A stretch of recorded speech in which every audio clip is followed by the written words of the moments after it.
여러분들도 차를 가지고 세계 여행을 하신다면 이 문제로 고민을 하게 되실 겁니다.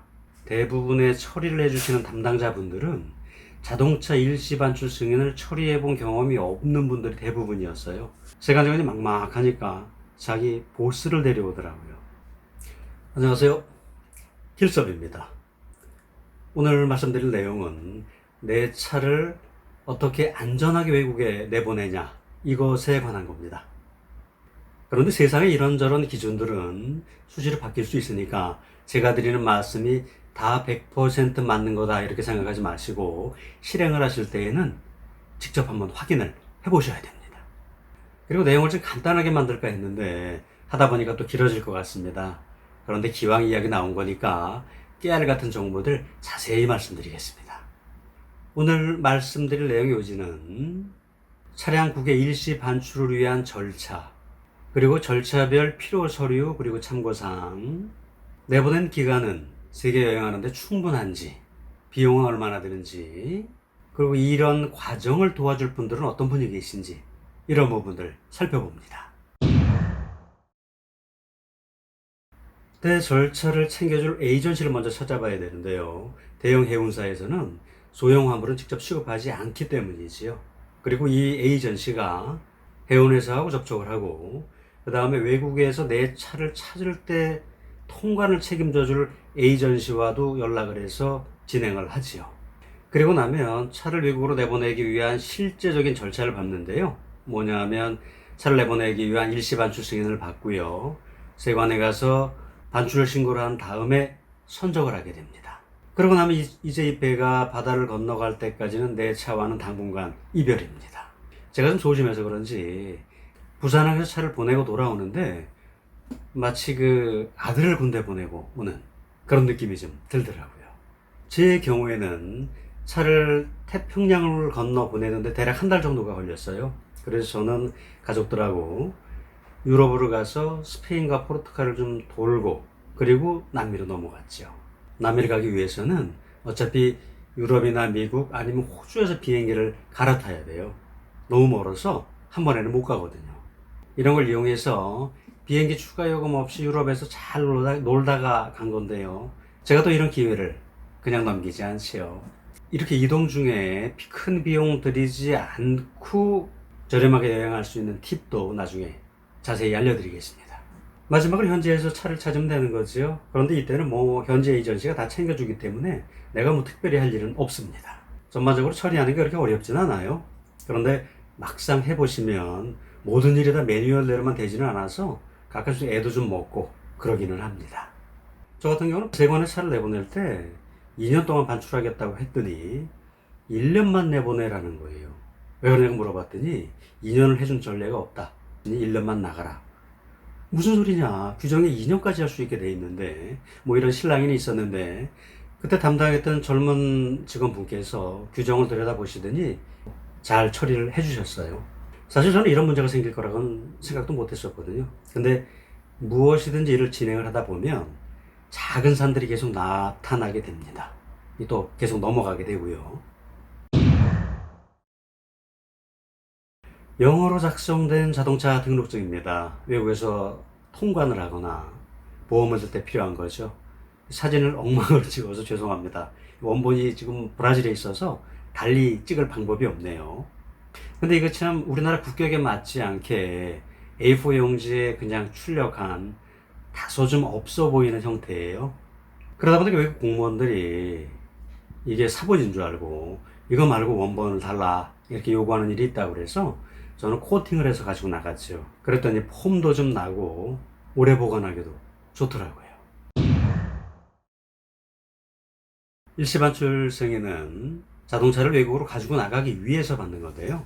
구청이나 자동차 등록사업소 같은 데서 처리합니다.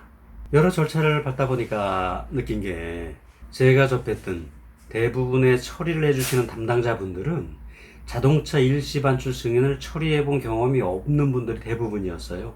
근데 그렇잖아요. 이제 누구든지 처음 하는 일, 안 하던 일을 하게 되면 불안하고 답답하고 조금은 더듬거리기도 하고 그렇게 됩니다. 근데 이건 외국에서도 마찬가지예요. 국경 통과할 때 한국 차를 통관해 준 사람들이 많지 않아서 좀 버벅거리기도 하고 신기해하기도 하고 그렇습니다.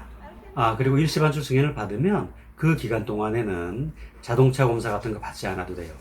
근데 세금은 내야 됩니다. 근데 아쉽게도 자동차 일시반출하는 최대 기간은 2년이에요. 그러니까 현행 법상 일단 반출을 하면 2년 이내에 한국으로 다시 가지고 들어와야 되는 거죠. 이게 규정에 다소 헷갈리게 써 있어서 이거를 2년 더 연장할 수 있는 걸로 생각하시는 분들이 계신데 그렇지 않습니다. 최장 기간이 2년이에요. 그런데 2년 만에 차를 가지고 세계 여행 할 수 있을까요? 현실적으로 어렵죠. 여기서 궁금한 게 생깁니다. 그러면 2년이 지나면 어떻게 될까요?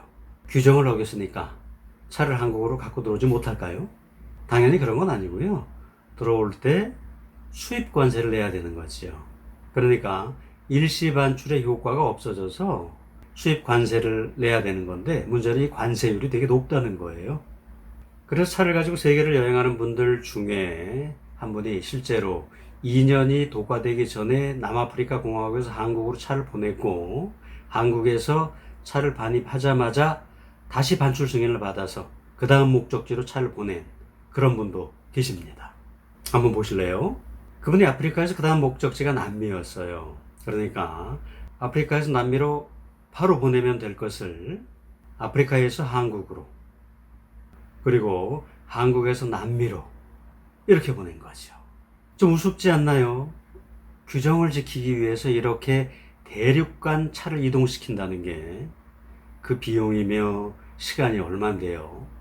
이 경우는 당시 그분이 모하비 신차를 타고 계셔서 반출기간 2년이 도과해서 한국에 들어왔을 때 수입 관세를 내는 것보다는 남아프리카 공항에서 한국으로 차를 보내고 그 다음 목적지를 보내는 그 물류 비용이 좀 더 적게 들겠다. 아마도 이렇게 생각을 하셨겠지요. 물론 한국으로 그 차를 가지고 들어왔을 때 그 차에 대한 정비도 하고 그 밖에 다른 필요한 일도 하시긴 했겠지만 어쩔 수 없이 이 규정은 다소 좀 소모적이라는 생각이 듭니다. 반대의 경우인데요. 어떤 분께서는 차량 가액이 아주 낡은 차를 가지고 나가셨지요. 그래서 중간에 한국에 가지고 들어오는 것보다는 여행할 만큼 하고 나중에 들어올 때 관세를 내는 게 더 낫다. 이렇게 생각을 해서 3년 넘도록 여행을 하고 들어오신 그런 분도 계시죠. 이런 거예요. 어디서 하든 한국까지 차를 보냈다가 그 다음 목적지까지 다시 차를 보내는 데는 500만 원은 들 겁니다. 적어도. 근데 만약에 그분이 갖고 계신 차량 가액이 500만 원짜리였다. 그러면 나중에 들어올 때 수입관세 30% 내면 150만 원 내면 되는 거지요. 여기서 수입관세는 30% 정도 생각하시면 됩니다. 그래서 그런 결정을 그분은 하신 거고요. 여러분들도 차를 가지고 세계 여행을 하신다면 이 문제로 고민을 하게 되실 겁니다. 사실은 제가 이 반출 기간을 늘려야 된다고 관세청에 요청을 했었고요. 관세청에서 답변이 왔는데 안 된답니다. 그 이유가 형평의 문제 때문에 그렇다고 그러는데 어떤 형편인지 밝히진 않았어요. 근데 아마도 제 생각에는 이런 문제들이 국제 간의 협정에 의해서 이루어지는 거다 보니까 그런 문제가 아닐까 그렇게 생각합니다. 요즘 영문 운전면허증이 나왔지요. 이 영문 운전면허증도 외국에서 운전하게 해줄 수 있는 기능이 있어요. 그런데 얘는 전 세계 33개 나라에서 통용이 되고요. 그나마 우리가 여행하는 주요 국가들은 많이 포함이 되어 있질 않아요. 그래서 국제운전면허증을 꼭 발급받아 갖고 나가셔야 됩니다. 국제운전면허증은 이렇게 생겼지요. 어디서 발급받냐 하면 경찰서, 운전면허 시험장, 그리고 인천공항에서도 받을 수 있다고 하네요. 그런데 국제운전면허증은 주의해야 될 점이 있어요. 국제운전면허증은 국내 운전면허증과 같이 가지고 있어야 효력이 발생된다라고 써 있습니다. 근데 외국 다니면서 보니까 대한민국의 국내 운전면허증을 달라고 하는 경우는 한 번도 못 봤습니다. 그리고 아주 중요한 거 한 가지. 국제운전면허증은 유효기간이 1년밖에 안 됩니다. 그래서 세계 여행을 하다가 보면 유효기간이 지나게 되죠. 그래서 여행을 하는 동안에 유효기간이 임박하기 전에 국내 지인에게 대리 발급을 받게 해서 해외로 배송하게 해야 됩니다. 근데 해외여행 다니면서 어떻게 택배를 받냐고요? 다 방법이 있죠. 여행하면서 앞으로 가게 될 도시의 민박집이 제일 좋고요. 종교가 있는 분들은 현지 성당이나 교회로 배송하게 하시면 됩니다. 이런 것들의 주소는 인터넷에서 찾으실 수가 있고요. 그리고 이런 곳에 적당한 시기에 사전에 연락을 해서 부탁을 해 놓으시면 됩니다. 신세를 좀 지는 것이요. 사실 여행이 길어지면 이런저런 사정이 생겨서 뭔가를 한국에서 공수받아야 될 그런 상황이 생기더라고요. 컨테이너에 차를 넣으면 그냥 보내는 게 아닙니다. 컨테이너가 이제 배가 흔들리면 컨테이너 안에서 차가 흔들려서 부딪힐 수가 있거든요. 그래서 컨테이너 안에서 차가 움직이지 않게 고정을 해놓습니다. 이걸 쇼링이라고 하죠. 그런데 가끔 배가 크게 흔들릴 때 승용차 같은 경우는 별 문제가 없는데 스타렉스까지 키가 높은 차들은 그 윗부분이 컨테이너 내벽에 부딪힐 수가 있다고 합니다. 그래서 쇼링을 잘해야 된다고 하네요. 한국에서는 뭐 알아서 잘해줍니다. 문제는 실내에서 차를 찾을 때였어요. 한국에서 쇼링을 할 때 컨테이너 내부에 여러 가지 고정 장치들을 설치했기 때문에 이런 것들을 다 제거하고 차를 빼내야 되는데요. 바닥에 못도 있고 강목도 박혀 있어서 그대로 빼내면 타이어 펑크가 날 것 같은데 그냥 빼내려고 하는 거예요.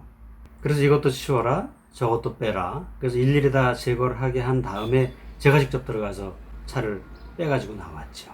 근데 다른 나라에서도 이렇게 잔소리하고 내가 직접 빼올 수 있는지는 잘 모르겠네요.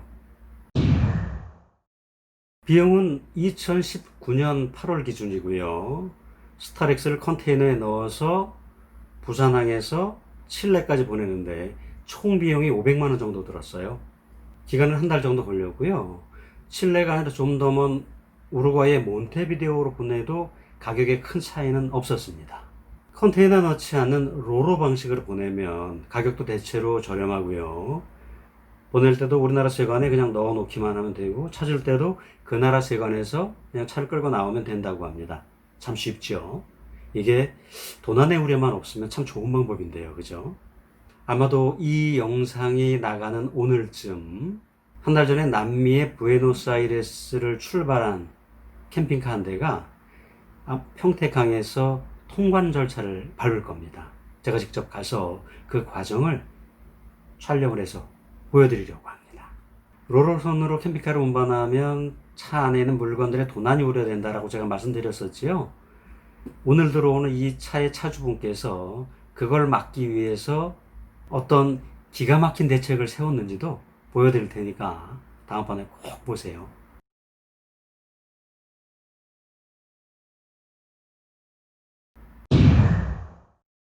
많은 남미의 항구들 중에서 어디로 차를 보낼 것인가?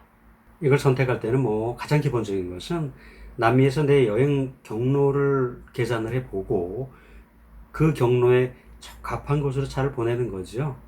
그래서 이 남미 내에 여행 루트를 짜는 것도 오늘 말씀을 드릴까 했는데 너무 길어져서 이 부분도 다음번에 말씀드리겠습니다. 그런데 이것만큼이나 더 중요한 것이 그 나라 통관의 용이성이에요. 가급적 캠핑카가 많이 들어가는 항구가 유리하지요.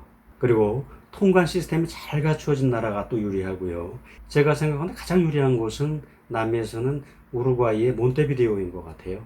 차를 가지고 대륙을 넘나드는 오버랜더들의 대부분이 유럽 사람들인데요. 이 유럽의 오버랜더들이 남미로 들어갈 때 대부분 몬테비데오로 들어간다고 합니다.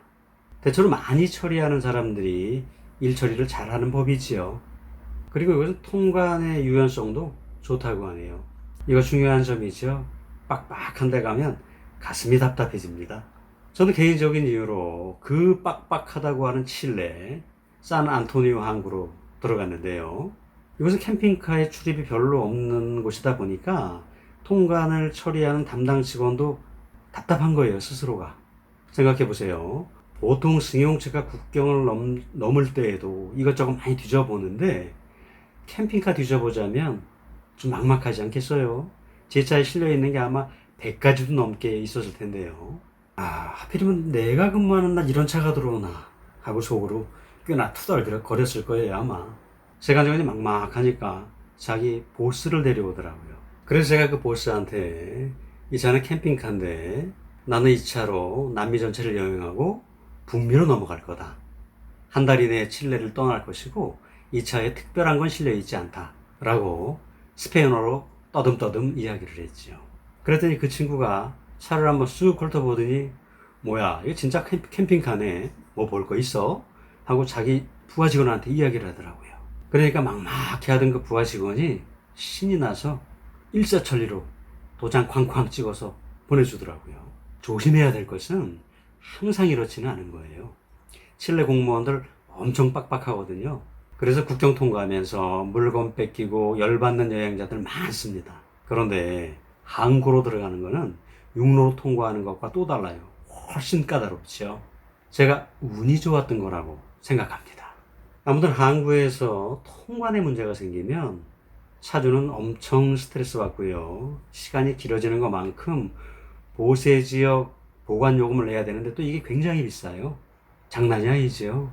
그래서 마지막까지도 몬테오 비데오로 갈까 하고 망설였던 거고요. 서울에서는 대한 CN에어라는 곳에 김중학 대리님이 도와주셨고요.